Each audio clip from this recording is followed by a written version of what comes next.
valve. Sige, tanggalin nyo lang muna yun. Oh. Yan, tutusok. Excuse, tutusok yun sa board natin. Ang daming masakit. Ano mo ba nangyayari sa inyo? Kaso kasi ako nung Kayo ba yung nag-chat sa akin na ano? Sige, i-reset lang natin yan. Tapos yung balakang na sakit daw. Alam nyo sir, siyempre pag ako tinatrangkaso ng talagang sakit ng mga joint natin.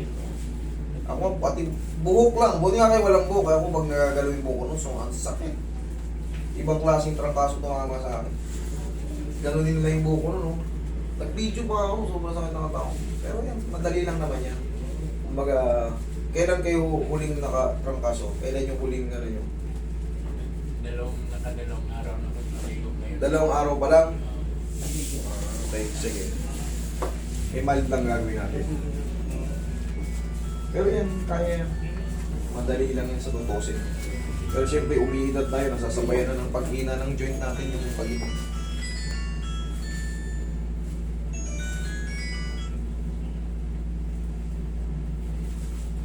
Tayo ka, sir. Ganito na.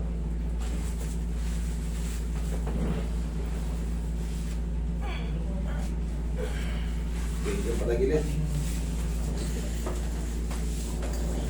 Masakit. Pati yung talampakan mo. Yung dating tinutusok ko. Sumakit na naman ngayon. Masakit na yun. Sige. I-revisahin natin yan hanggang pa. Buti nga, trangkaso lang tumama sa ito. Hindi yung mga ibang disease. Meron namang impact sa. Sana walang lockdown. Relax. Pag nagla-lockdown, delikado eh. Sabi lang sa'yo, kawawa yung mga walang pondo. Ay, syempre, pag wala kang pondo, nag-lockdown, walang trabaho, hindi ka makalabas. Walang pagkain. Relax lang. Yung may parang nung natrangkaso ako yung parang may tigdas hangin. Ah, may gano'n? May mga bumukol-bukol sa inyo? Hindi ano lang siya, tino. Ano pa? Pinong. O yung parang butlig-butlig na ano, namumula. Oo. Pero anong diagnose sa inyo? Nagpa-check up ba kayo? Ano nga daw, hangin? Hangin lang. Hangin daw yun. Taga saan ba kayo? Ang dami. Daluyong.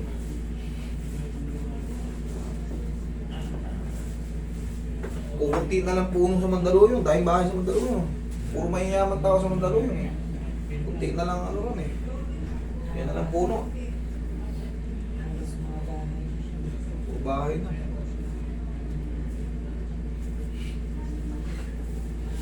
Kami ang gumawa ng may silo ah.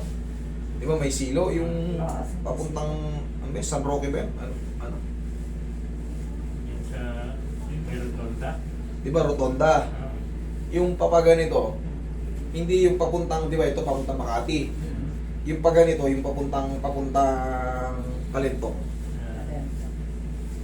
Yung ilalim nun, kami nag-project nun eh. Pati yung sa San Francisco, yung papuntang... Makati. Oo, yan, ganyan. Yung ilalim niyan, laking perwisyo, di ba? Traffic. Main road ba naman yung birahin mo ng full blast eh. Talagang traffic talaga. Umabaha kasi dyan sa inyo eh. Kaya kailangan hukayan yun eh. Nagbabackfire kasi yung tubig. Yung galing sa ano. Dahil nga, sarado na lahat doon. Parado yung mga ano eh. Drainage eh. Kaya kailangan lakihan ng hukay ron.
naman pa, Roy. Okay ka lang dyan, sir? Okay lang. Oh, sige, dyan ka lang muna. Mga talampakan sumakit din eh.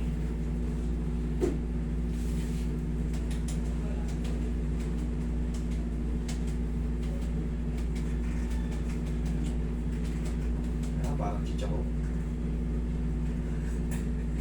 Kaya kailangan natin i-massage yan.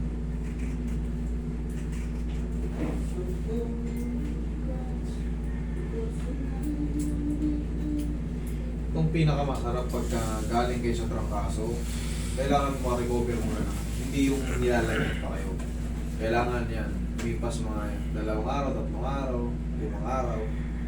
Talaga yung mga joint nyo parang hawin, masakit, pagod. Pakiset nyo.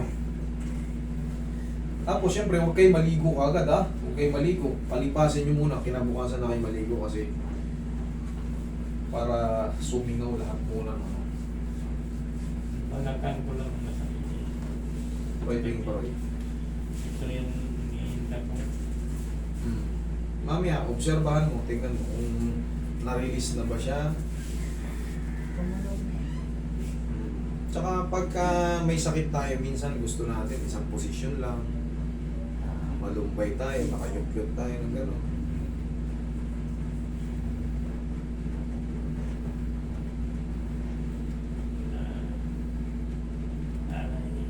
Isin nyo lang.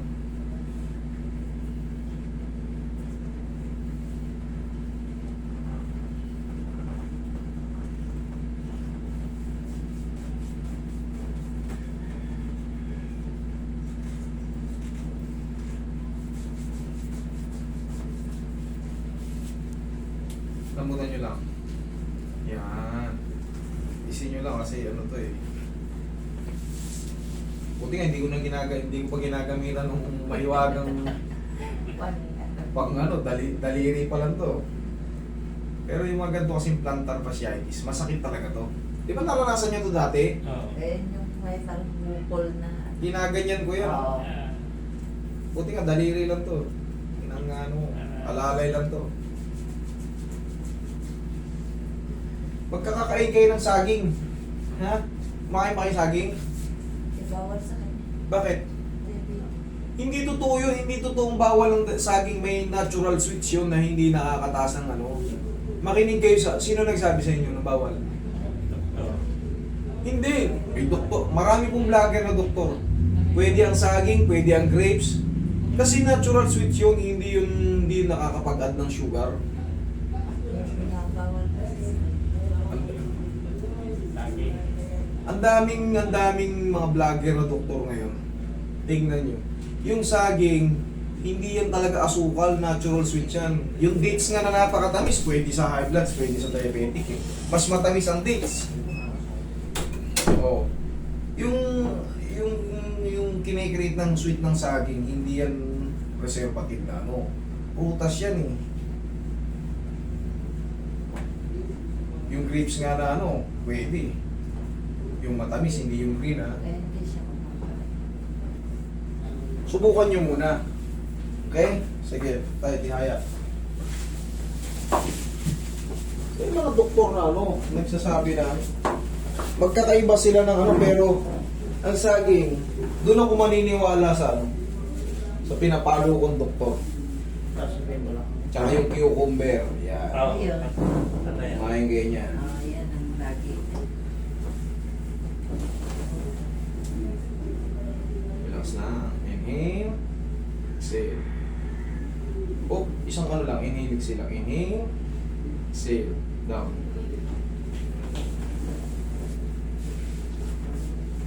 Sa mga diabetic kasi, kahit wala pala tayong sakit, o hindi tayo tirang kaso, pangkaraniwan na yung mga joint natin sumasakit. Yun ang ano, yun ang sinabi nila. Tapos, syempre, pagka minsan, marami kasing uri, 3. Retinopathy, nephropathy, neuropathy. Minsan lumalabo yung mata natin. Ayan, retinopathy ang tawag doon. Bunga rin ng diabetic yun. Nephropathy, yan ay sa mga ano, yung internal organ natin nagpipilyo. over medicine. Yun naman. Neuropathy, yan na. Pamamanhid, lahat na.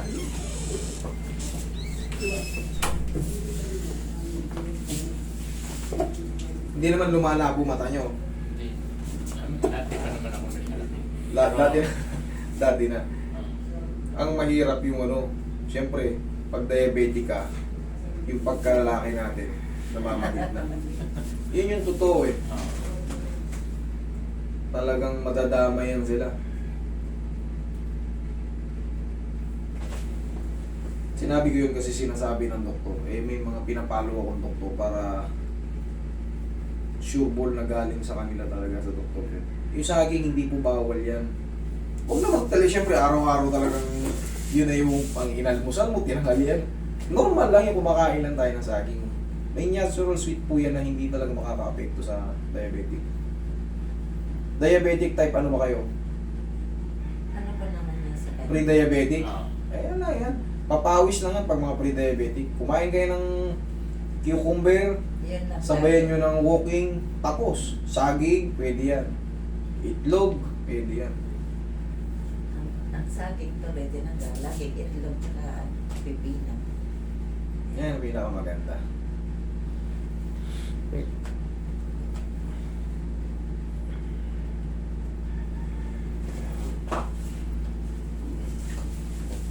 Pero yun nga regular walk pag mga pre-diabetic.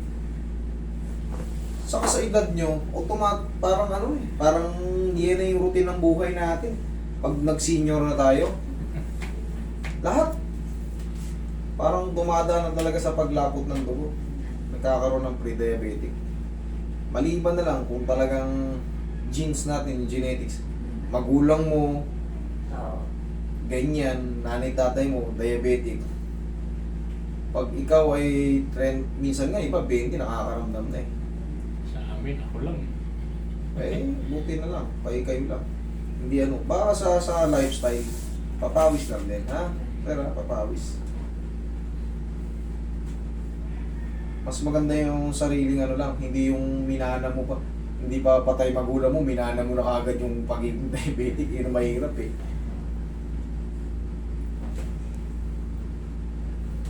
Oh, tapos ganito, tayo. Pag sa balakang aso, alam nyo na to, tinuro ko na to. O, check mo muna habang naglalakad ka. Lakad mo yung paa mo, tignan mo kung gumaan na ba. Oh.